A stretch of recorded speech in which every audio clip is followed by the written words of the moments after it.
Hermanos, decíamos la semana pasada que nuestro cardenal Sean O'Malley nos invita a todos en nuestra diócesis a rezar y a decir no al aborto. Especialmente sabemos que en esta ciudad se quiere implantar la misma ley que ya gobierna en Nueva York, de manera que se pueda hacer libremente a cualquier mes, a cualquier día, el aborto.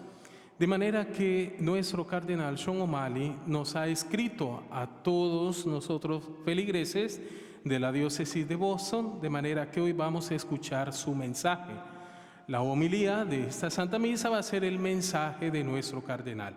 Les invito pues a poner atención a escuchar el mensaje de nuestro obispo. Cuando la Iglesia levanta el grito profético, elige la vida, estamos prestando un gran servicio a toda la sociedad. La vida es sagrada. La vida es un misterio. La vida debe ser protegida, nutrida y respetada. El Evangelio de la vida es la pieza central de la enseñanza social de la Iglesia. Cuando el valor de la vida se ve comprometido o disminuido, toda la vida está en riesgo. Cuando le damos al Estado el poder de determinar qué seres humanos son dignos de vivir y cuáles deben ser eliminados, lo que estamos haciendo es abrir una caja de Pandora que desata todo tipo de injusticia, de violación de la dignidad humana y pone en peligro el significado mismo de la convivencia democrática. En lugar de sociedades de personas que viven juntas, creamos una sociedad donde las personas son rechazadas, marginadas, desarraigadas y oprimidas. La consistente ética de la Iglesia sobre la vida contrasta con la incoherente proclamación de los derechos humanos, que no protege la vida cuando es más vulnerable. Los derechos humanos sin el derecho a la vida son como el cuento de el traje nuevo del emperador. Es un fraude, un ejercicio de autoengaño. El mensaje pro vida de la Iglesia Católica es un gran servicio para toda la sociedad. La cultura de la muerte fluye del individualismo extremo de nuestra época. El antídoto de la Iglesia es la comunidad y la solidaridad. El Papa Francisco siempre habla de una cultura del encuentro. El Santo Padre lamenta el hecho de que hacemos poco para acompañar adecuadamente a las mujeres en situaciones muy difíciles. La buena noticia es que Dios nunca nos abandona, nunca se cansa de amarnos, nunca se cansa de perdonarnos, nunca se cansa de darnos otra oportunidad. El movimiento Pro Vida necesita ser el rostro misericordioso de Dios para las mujeres que se enfrentan con un embarazo difícil. Ser crítico o condenatorio no es parte del Evangelio de la vida. A menudo juzgamos rápidamente a las personas porque no nos hemos puesto en su lugar. Hasta que nos encontramos en la misma situación, no podemos saber si seríamos capaces de hacer lo mismo por lo que hemos juzgado a otros. La historia del Evangelio, del encuentro con Jesús, con la mujer sorprendida en adulterio, es una de las escenas más dramáticas del Nuevo Testamento. Los fariseos están decididos a atrapar a Jesús en un dilema. ¿Debería la mujer ser castigada con la muerte como lo exigía la ley? Si Jesús dijera no, lo acusarían de no obedecer a la ley. Si Jesús dijera sí, mátala, ¿podría a la gente en contra de él por matar a la mujer? Los fariseos trajeron a la mujer casi como si fuera un accesorio en la escena para usarla con fines políticos. Es interesante notar que su pareja había escapado del castigo. Es solo la mujer quien paga el precio de sus acciones. Ella está llena de vergüenza y teme por su vida, con sentimientos de rabia, desesperación, desilusión y una profunda sensación de soledad. Los sentimientos de la mujer en el Evangelio deben ser como la joven atrapada en una situación de crisis, de un embarazo no deseado. Se siente abrumada, sola, asustada, confundida. Nunca debemos permitir que esa mujer perciba el movimiento pro vida como un grupo de fariseos que se sienten superiores a ella con piedras en sus manos y juzgándola. Queremos que la mujer experimente el amor misericordioso de Cristo. Jesús no aprueba la caída de la mujer, pero no la condena. Él la invita a comenzar de nuevo y a que se sienta perdonada y amada. El Papa Francisco nos insta a practicar el arte del acompañamiento, que nos enseña a quitarnos las sandalias ante el terreno sagrado del otro. En este caso, la mujer en crisis. Este acompañamiento debe ser constante y tranquilizador, reflejando nuestra cercanía y nuestra mirada compasiva, que sana, libera y alienta el crecimiento de la vida cristiana. Eso es precisamente lo que están haciendo las Hermanas de la Vida o el Proyecto Raquel y los muchos ministerios en nuestra diócesis Pro Vida. Como creyentes y miembros de la familia de Cristo, queremos salvar a los miles de niños inocentes que están siendo ejecutados por las mismas personas, cuya profesión y misión debería ser sanar y proteger la vida. La verdad es que podemos salvar a esos bebés solamente salvando a la madre. Cuando experimenten la amorosa misericordia de Dios en una comunidad que se preocupa por ellas, entonces serán capaces de mostrar misericordia a sus hijos.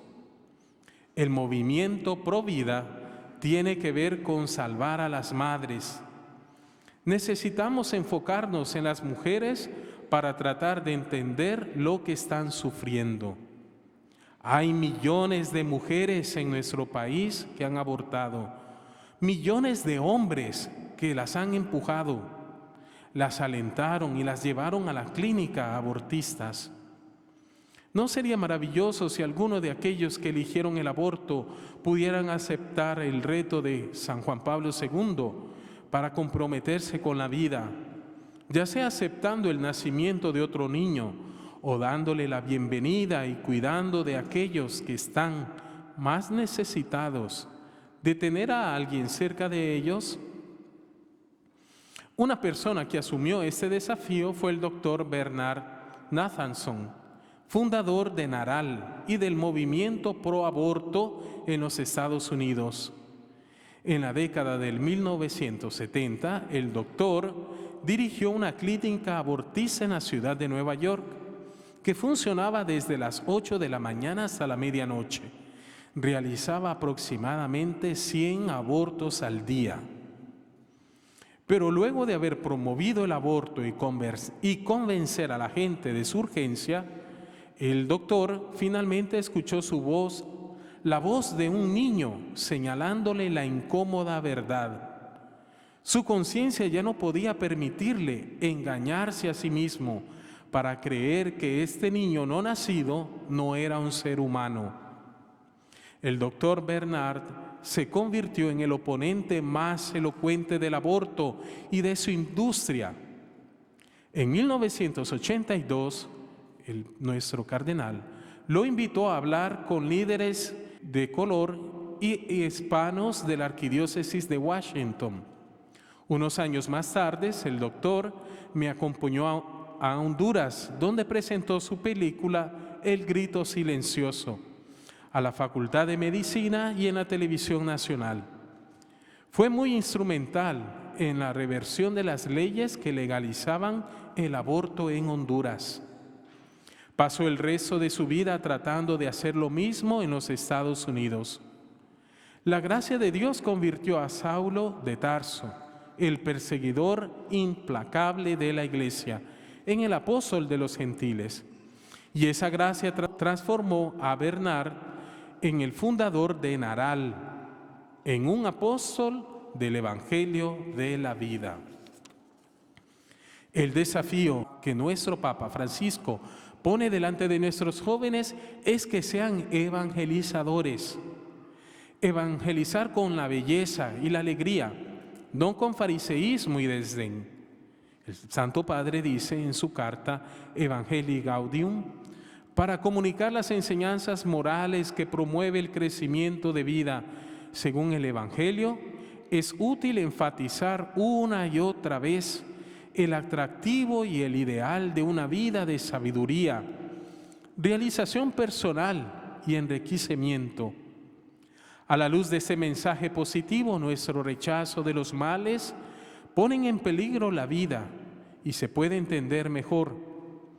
En lugar de expertos en predicciones nefastas, jueces amargados, empeñados en erradicar cada amenaza y desviación, deberíamos aparecer como alegres mensajeros de propuestas desafiantes, guardianes de la bondad y la belleza, que brillan en una vida de fidelidad al Evangelio. El Papa Francisco, visitando la isla de Lampedusa, arrojó una corona de flores al mar, donde miles de inmigrantes pobres perdieron la vida. Advirtió sobre la globalización de la indiferencia. Con eso es con lo que nos enfrentamos en el movimiento Pro Vida. Al igual que con la esclavitud en el pasado, hoy en día a muchos estadounidenses, nosotros, les repugna el aborto, pero creen que es un mal necesario. Nuestra tarea es mostrarles que no es necesario el aborto. Es un mal, pero no es necesario. Donde hay una comunidad y solidaridad, se encuentran soluciones más humanas ante un embarazo difícil. Cuando se dictó la decisión de aborto de la Corte Suprema, la respuesta lógica de nuestro movimiento Pro Vida fue un llamado rotundo a adopción, no aborto. La verdad es que cada año hay cada vez menos adopciones, mientras que el número de abortos supera el 1.000.000 cada año en Estados Unidos. Muchos jóvenes estadounidenses no conocen a nadie que sea adoptado, y si conocen a alguien, probablemente sea alguien de China, Rusia o Guatemala, dando la impresión de que confiar a un niño a una familia adoptiva no es algo que los estadounidenses hagan. Necesitamos que las personas escuchen las buenas historias de adopciones, de madres biológicas valientes y familias adoptivas generosas, que realmente han proporcionado una familia amorosa para un niño adoptado. En Boston estamos haciendo que la adopción sea parte de un currículum pro vida para nuestros jóvenes. La mayoría de las mujeres que sucumben al aborto son pobres. La pobreza es una fuerza deshumanizante que lleva a las personas a sentirse atrapadas y a tomar esta horrible decisión.